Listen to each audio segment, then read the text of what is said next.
Vou contar mais uma linda história a partir de agora. Só que eu quero fazer antes um pedido para você. Se inscreva no canal.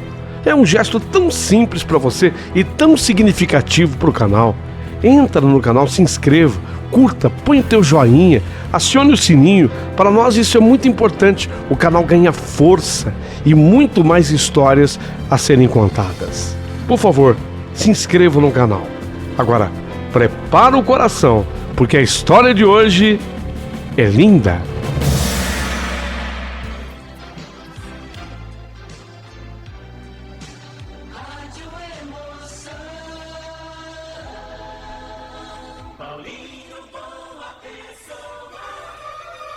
A verdade de cada um.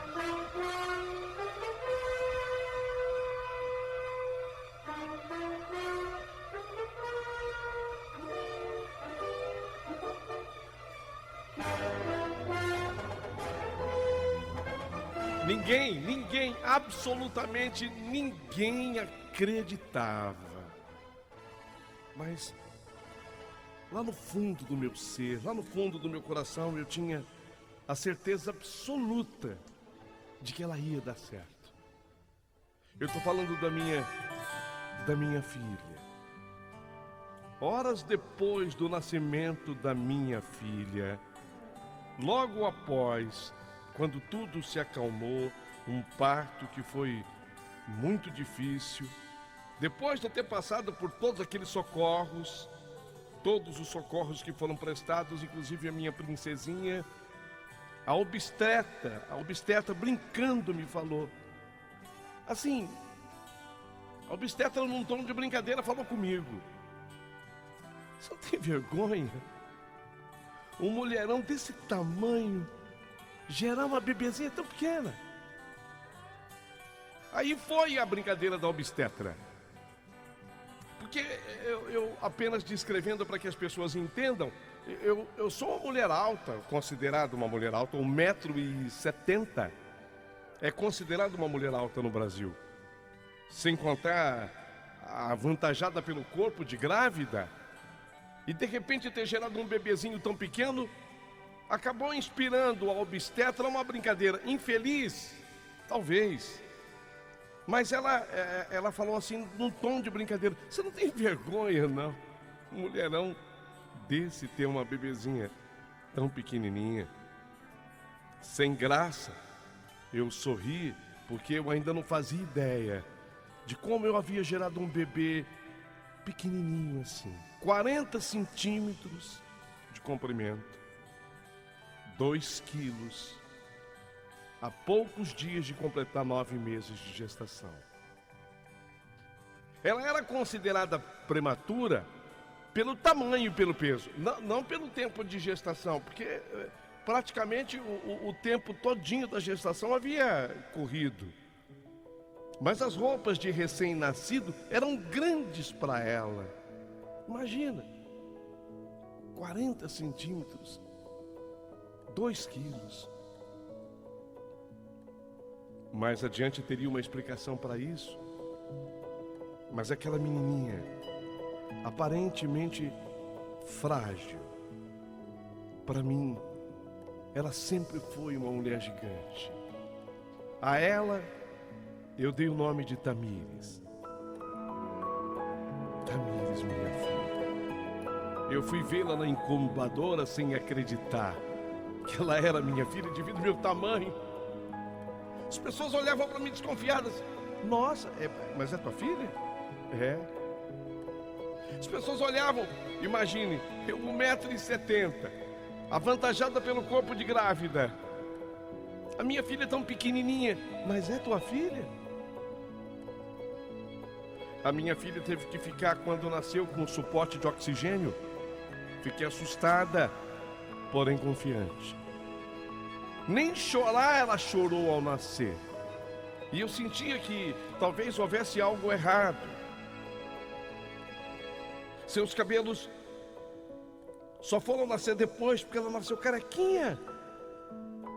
Só mesmo depois de ter ficado na UTI neonatal, chegaram a, inclusive, raspar um pouquinho do cabelo que ela tinha, chegaram a raspar na UTI neonatal. Ela ficou carequinha. Mesmo sendo assim tão novinha, pequenininha, eu nunca reclamei de absolutamente nada. Eu fui à luta com muito amor e grata pela oportunidade que Deus me dava de eu ser a mãe da Tamires. É bem verdade que quando eu descobri a minha gravidez, eu estava cheia de sonhos, de planos. Eu estava começando a viver, a voar pelo mundo. Eu estava indo bem do ponto de vista econômico. Na minha profissão as coisas estavam bem encaminhadas. Mas eu de repente agora, com aquele bebezinho tão miúdo, tão pequenininho, eu me sentia vazia e sem propósito de vida. Só que a Tamires veio e bagunçou tudo, mudou tudo isso. De acordo com os comentários médicos, na hora do nascimento dela, houve até um pouquinho de falta de oxigênio no cérebro. Ela chegou a sofrer de uma coisa chamada anoxia perinatal, quando falta um pouquinho de oxigênio no cérebro. Não chegou a ser uma paralisia cerebral. Os médicos talvez temiam uma sequela, tipo atraso na parte motora. Mas de fato, se isto aconteceu, e talvez tenha até acontecido, nós passamos por cima. E esse diagnóstico principal, ele acabou sendo vencido. Chegou um médico a suspeitar que talvez a minha filha sofresse de uma síndrome, chamada de síndrome de Turner. E com o passar dos anos, outras coisas foram aparecendo. E eu lutando, correndo, fazendo de tudo para que Tamires tivesse qualidade de vida, para que ela fosse a melhor. E ela foi seguindo, vivendo, sabe? Uma batalhadora pela vida desde que nasceu. Eu não vou falar desde pequenininha. Eu não posso falar desde pequenininha porque ela jamais deixou de sê-lo. Ela tinha aquela meiguice no olhar e aquela garra ao lutar. Minha filha,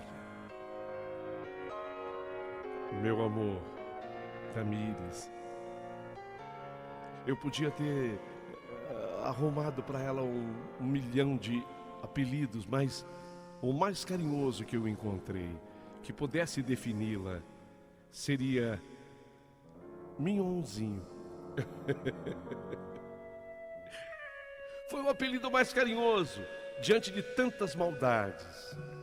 Nossa, quanta coisa eu escutei desde o nascimento dela. As pessoas me olhavam e diziam para mim: Ifigênia, você é a montanha que pariu um rato. Isso me ofendia tanto. Me ofendia tanto porque primeiro ser chamado de montanha não é legal para ninguém. Especialmente naquele tom maldoso que as pessoas diziam. E quando falavam que eu havia parido um rato, eu sentia que a minha filha não merecia isso. Mas ela, inteligentíssima,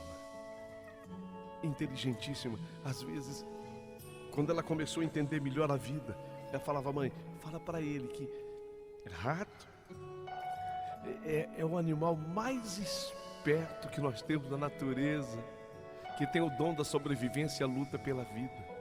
É por isso que a população de rato é infinitamente maior do que a população de qualquer outro animal vivente na Terra. Era assim que a Tamires encontrava uma saída, sabe? Mas as pessoas maldosamente me encontravam e diziam: Ifigênia, a montanha que pariu um rato. E riam. As pessoas são maldosas e riam. A minha filha, como havia nascido muito pequena e andou perto de todas essas síndromes, ela não desenvolvia o corpinho como as demais. E eu relato para vocês que ela chega aos 23 anos de idade, medindo 1,28 m de altura.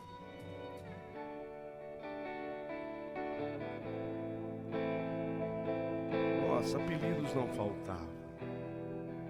Tampinha, Anã, Anã, ela teve que conviver com isso. 23 anos, 1,28 m de altura. Aconselhava todas as suas amigas com respeito ao amor, uma capacidade, uma inteligência. Eu procurava levantar a autoestima dela. Filha, nos menores frascos é que estão os principais perfumes, as melhores essências. E ela muito bem-humorada, ela brincava com isso, dizendo: ô mãe, também nos menores frascos é que estão os piores venenos, os mais potentes, mãe. A gente ria. Eu só não ria quando alguém daquele tempo ainda brincava: Efigênia, a montanha que pariu um rato. Isso machucava, sempre machucou. E eu com a minha minhonzinha. E ela ia, sabe, ajudando as amigas todas com respeito ao namorado. Só que eu ia vendo cada vez mais a minha filha solitária. Porque as amigas que ela foi fazendo nessa coisa de escola, porque ela era uma sumidade de inteligência. Os trabalhos, as provas, tudo que ela fazia era destaque, era sucesso. Uma sumidade, uma capacidade intelectual ímpar. E na medida em que ela ia se desenvolvendo, ela ia fazendo as amizades, ou uma amiga conhecia o fulano, e daqui a pouquinho o fulano pedia amiga em casamento, e ela foi ficando.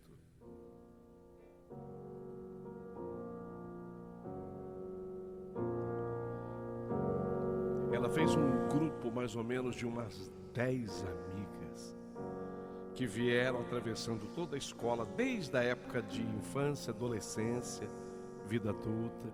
E aquelas amigas foram casando uma por uma, as 10. Eu me lembro que eu estava no casamento da 10ª amiga.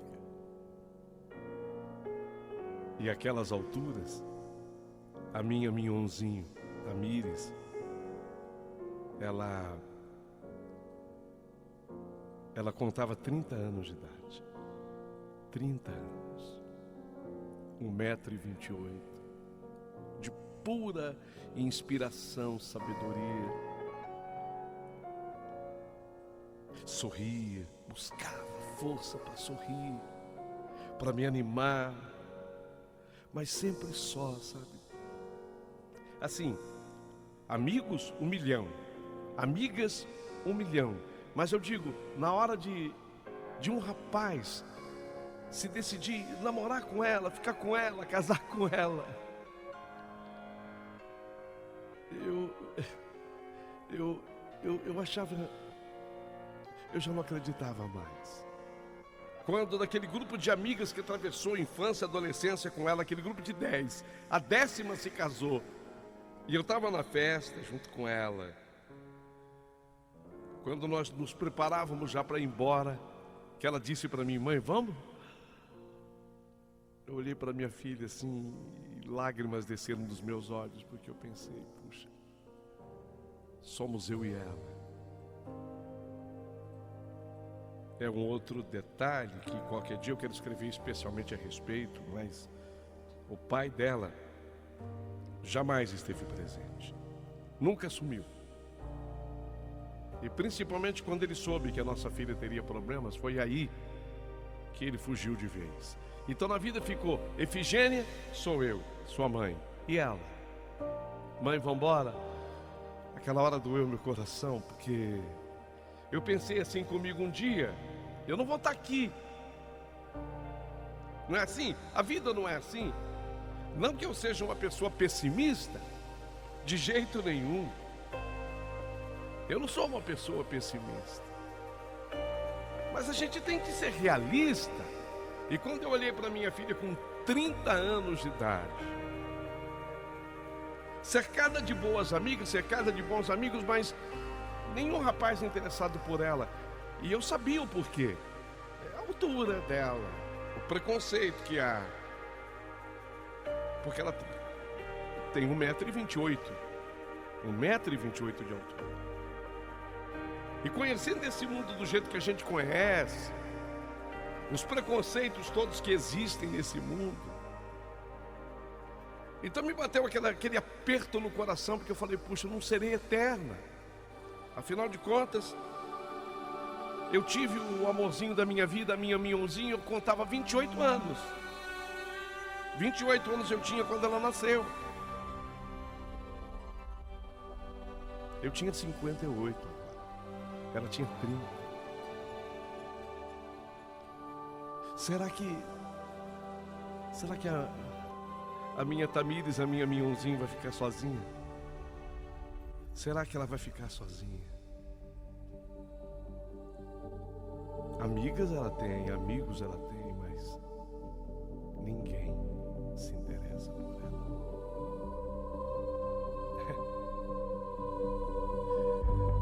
Foi assim, exatamente assim como eu estou narrando para vocês. Até o dia que eu resolvi vender uma propriedade que eu havia herdado do meu pai. Uma chácara que meu pai tinha e estava com a documentação enrolada, e para que aquilo pudesse ser vendido, uma vez que ele tinha falecido havia muito tempo, houve uma parte burocrática difícil a ser vencida, houve uma luta muito grande a ser vencida, até que um cidadão, o Hans, holandês, Hans, de origem holandesa, ele resolveu comprar aquela propriedade, aquela pequena, vamos dizer, era uma chácara, quase um sítio, onde ele gostaria de criar vacas holandesas. Era uma tradição da família dele na Holanda, ele queria fazer uma pequena produção de leite da vaca holandesa, assim, para consumo próprio. Uma pessoa muito bem situada na vida. E aí eu fiz contato, porque a documentação saiu e eu podia já vender a propriedade. E eu fiz contato com esse Hans, esse holandês, esse Hans. E ele, quando eu tive o primeiro encontro com ele para a gente tratar aquela coisa de preço, combinar detalhes, eu me assustei, porque olha, eu tenho 1,70 m, eu já falei para vocês, eu tenho 1,70 m. Mas você sabe quanto que tem o Hans? 1,95 m. Ele tem 25 centímetros a mais que eu. 1,95 m de altura. Um homem zarrão. Fiquei baixinho perto dele. Aí ele me cumprimentou, falou, olha, então eu quero lá conhecer a chácara. E que dia que pode ser? Aí combinei com ele os detalhes, com o Hans. Marcamos para aquele final de semana. E a Tamires, a minha filha, estava comigo. O Tamires, eu falei para ela, mas por favor não me interpretem isso como sendo maldade, porque eu sou a mãe que ama a Tamires acima de tudo. Eu falei para ela assim, Tamires, você vai com a mãe lá? O rapaz que vem acertar, comprar a chácara com a mãe, é um holandês, chama-se Hans. Você nem sai do carro. Mas não falei por maldade, não. Falei para ela, você nem sai do carro, que o homem, ele bate no céu de altura. Eu fiquei baixinha perto dele. Você nem sai do carro. Olha o que eu falei para minha filha, porque a gente vai levando tanta cacetada na vida, sabe? A gente vai vendo tantas cenas de preconceito, que é assim que a gente reage, né? A gente começa a se moldar para reagir exatamente assim. E fui ao encontro do Hans. E a minha filha ficou, coitadinha, a Tamires ficou no carro, no banco do carona. Eu desci. O Hans olhou toda a propriedade e a minha filha lá sentada. A Tamires sentada no carro. Assim com o vidro do carro aberto, ouvindo música dentro do carro. O Hans acertando comigo os detalhes. De vez em quando ele olhava pro carro, sabe? Ficava olhando assim no carro. Teve uma hora que ele olhou tanto, eu tive que falar pra ele assim, me antecipei e falei assim, ó, é minha filha. Ah, nossa, cheira tão lindo. Sério? Cheira lindo. Eu pensei comigo assim, sabe? Aquela hora veio lágrima nos meus olhos. Falei, que pena. Que pena, que pena, que pena. A minha filha é linda. E é. Só que quando ela descer daquele carro, ela como estava sentada, ele olhou do lado de fora e falou, ela é linda. Eu não evitei lágrimas nessa hora. Ele percebeu, você está chorando? Não. Eu estou chorando pelo o amor que eu tenho aqui pela chácara. Mentira, eu não tinha amor nenhum pela chácara. Eu estava doida para resolver aquele problema da chácara. Eram anos e anos a fio de problema burocrático para eu conseguir vender. Eu ia fazer um dinheiro bom com aquilo. Aquilo só ia me ajudar. Foi a única desculpa que eu tive para inventar na hora. O apego que eu tenho aqui com o sítio, com a chácara, sabe? Me perdoa. Não, pode deixar que eu vou cuidar com muito carinho da chácara. Ele aceitou minhas desculpas, porque elas vieram a encaixar com o papo do momento, mas eu estava chorando por outro motivo. Eu pensei assim comigo, puxa, tá lá a Tamires, já tem um pouco mais de 30 anos, linda ela é. Só que o preconceito das pessoas, quando ela descer daquele carro, ele é exemplo de todos os homens, ainda mais esse homem com 1,95 m de altura, 25 centímetros a mais do que eu, que tinha 1,70 m. Quando ele vê ele não vai... Ele vai afastar qualquer possibilidade que ele possa estar imaginando agora, que ele está vendo ela sentada no carro.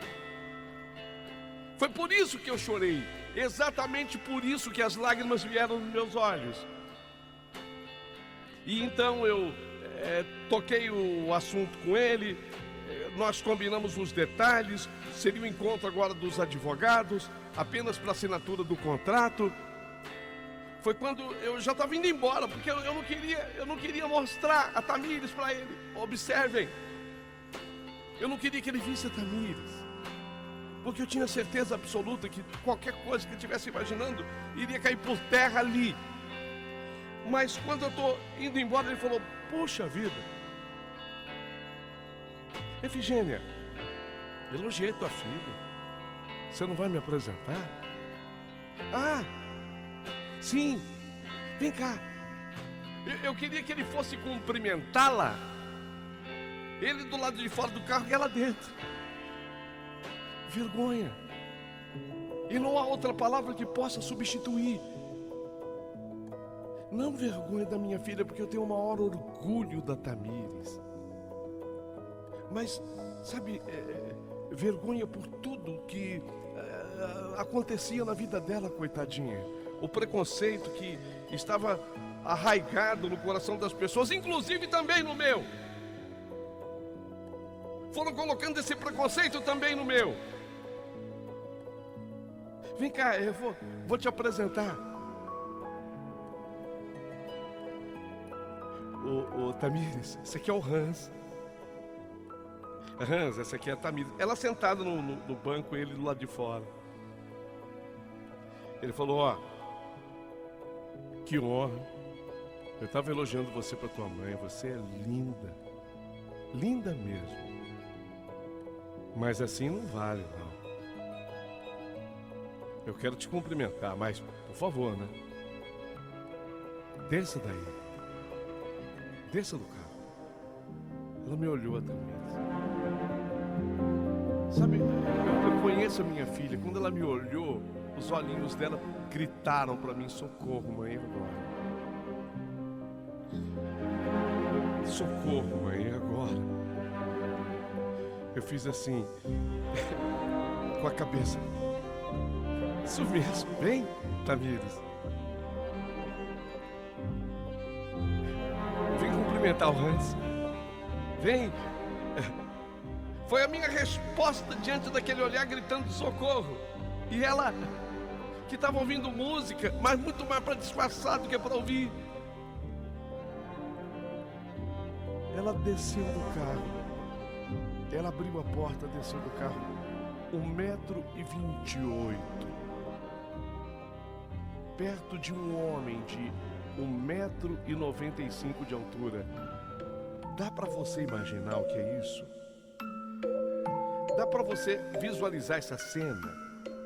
Uma mulher de 1,28 m, um homem de 1,95 m de altura. Ela ficou abaixo da cintura dele, bem abaixo.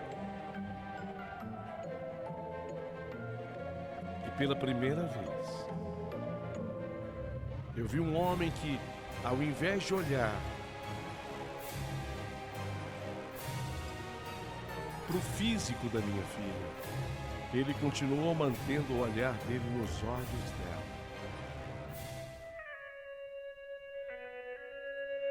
Prazer, Teresa. Você é linda mesmo. Linda.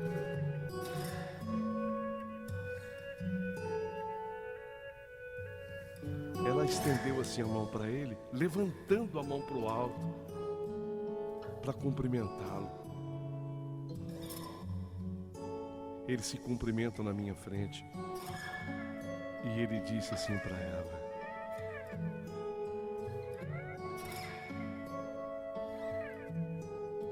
será uma realização para mim adquirir essa chácara que pertence à sua mãe. Mas você não imagine a satisfação que eu estou tendo hoje de conhecer você.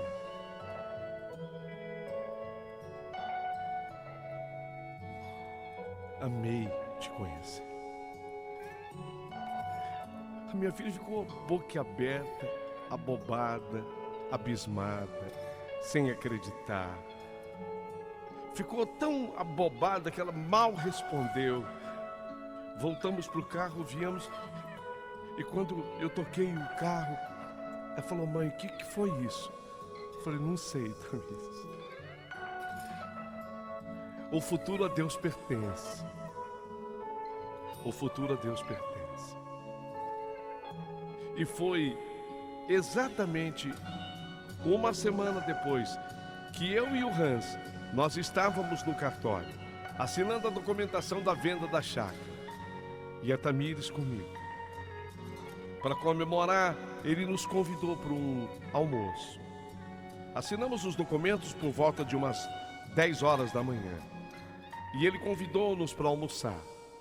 Eu tinha compromisso, mas fingi que não tinha nada. Porque eu senti no coração que aquela era a grande oportunidade que eu daria àqueles dois seres que estavam se conhecendo. 1,95 m. Minha filha, 1,28 m. E para não me alongar mais do que eu já tenho me alongado, a contar daquela data, 2 anos, a contar daquela data, exatos 2 anos. Portanto, a minha Tamires com 32 anos. O Hans, aos 40. Eu vi acontecer o casamento mais lindo desse mundo. Quando a noivinha...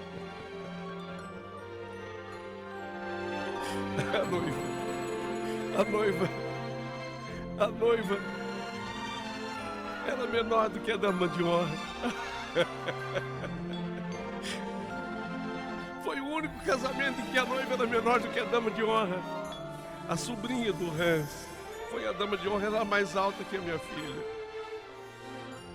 A menina era mais alta do que a minha filha. Aliás, o que não é nenhuma grande vantagem, porque a altura da minha filha é 1,28 m. Foi o casamento mais lindo que eu já vi ser celebrado. O padre se emocionou. A igreja inteira se comoveu. Porque o Hans, ele pediu licença ao microfone ao sacerdote. Falou, estamos casados. Ele tem às vezes um pouco de sotaque. Estamos casados. O padre disse a ele que sim. O senhor me permite? Eu vou fazer com a minha esposa o que sempre faço. Ele saiu da igreja com a Tamires no colo. E a igreja inteira aplaudiu.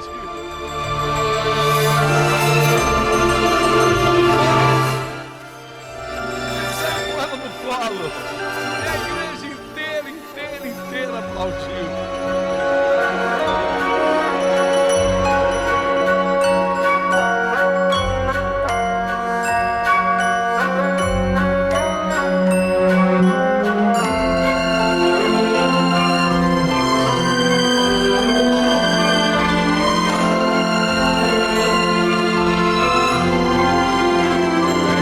Depois, 70 anos eu tenho. Escrevo para dizer que cumpri a minha missão. Cumpri a minha missão. Lutei pela minha filha Tamires e principalmente ela lutou pela vida e pela felicidade. A felicidade dela que se completou aos 32 anos de idade. Se casando com um holandês espetacular de nome Hans. Mais velho que ela, 8 anos. Teve uma linda menina, tamanho normalíssimo, diga-se de passagem. A minha neta está agora com 6 para 7 anos.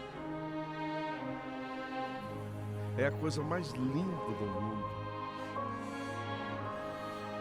Chama-se Isis. É a coisa mais linda do mundo.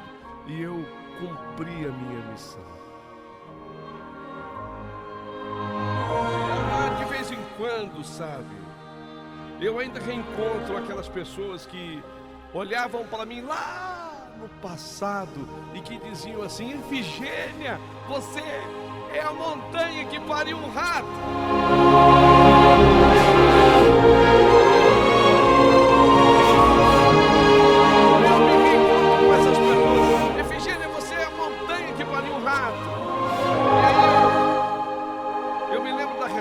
Que era dada pela Tamires, porque, sei lá, eu acho que eu preparei a Tamires para dar esse tipo de resposta.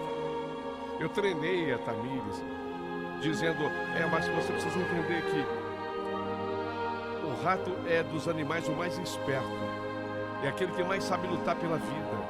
O rato é aquele que consegue sobreviver mais do que os outros animais, tanto é que a população de ratos é infinitamente maior do que qualquer de outro animal. Sei lá porque eu treinei a minha filha dessa resposta. Para dizer que rato é esperto. Para dizer que eu queria encontrar algum aspecto positivo no tal do rato, caramba. Não era assim que era da chamada? Eu tinha que encontrar algum aspecto positivo no tal do rato. O que eu vou fazer? Pois não é que ela foi atrás e pesquisou que no horóscopo chinês ela é rato.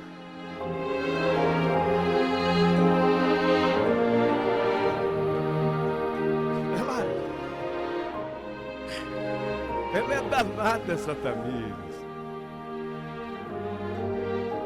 Ela foi atrás na pesquisa. Ela foi pesquisando. Já que me chamam de rato, né? Já que dizem que a minha mãe é uma montanha que pariu um rato, então eu vou pesquisar tudo sobre rato. E ela foi atrás, sabe, desse horóscopo chinês. E ele é rato no horóscopo chinês.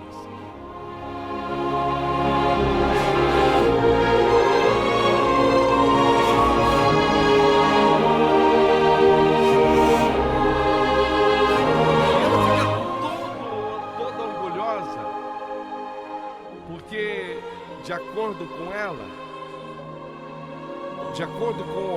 horóscopo chinês, os nascidos em rato são extrovertidos, são inquietos. Às vezes, os mais espertos também de todo o horóscopo chinês, aqueles que possuem uma sapiência impressionante, aprendem com o tempo a lidar com o estresse, encontram novos caminhos, características do rato no horóscopo chinês. São todas essas as características. A sua cor é turquesa, a flor é orquídea, os metais zinco e estanho, a erva é a camomila, eu adoro um chá de camomila, seu aroma é o jasmim, o número de sorte é o 3. De rato são as pessoas nascidas de 1900 a 1901, de 1912 a 1913, de 24 a 25, de 36 a 37, de 48 a 49, de 1960 a 61, de 72 a 73. E aí vai, de 96 a 97, de 84 a 85, de 2008 a 2009, de 2020 a 2021. Quem nasceu de 2020, agora se teu filho nasceu de 2020 a 2021, também é rato. A minha filha é uma das mulheres mais felizes do mundo. Ela é uma das mulheres mais realizadas do mundo. Obviamente que isso tudo tem a ver com a personalidade dela, com aquilo que ela sofreu para sobreviver, com as agruras e dificuldades que ela teve que enfrentar nessa vida para se manter de pé. Mas hoje eu resolvi escrever essa carta exatamente para dizer para as pessoas que não percam a fé, que não percam a esperança,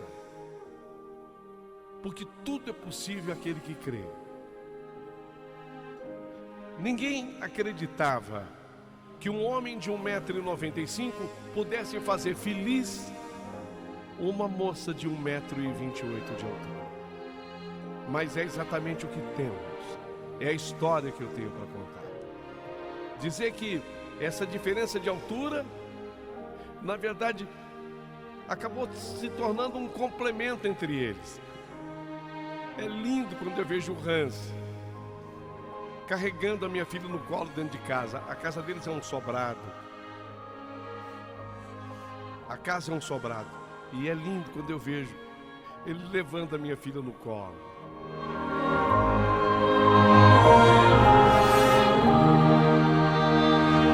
Eu hoje tenho o orgulho de dizer que eu fui mais montanha do que sou hoje, porque eu fiz uma forcinha também para emagrecer, sabe? Mas eu tenho orgulho de dizer que eu, Efigênia, fui sim a montanha que pariu um rato. Mas é o ratinho mais lindo, mais esperto e melhor preparado para viver do mundo. Se você gostou da minha história, mande o seu comentário. Eu vou ficar esperando ansiosamente. Se sobrar tempo, por gentileza, se inscreva no canal do Paulinho Boa Pessoa. E quem puder ajudar, mande um valeu demais pro Paulinho Boa Pessoa, porque ele bem que merece.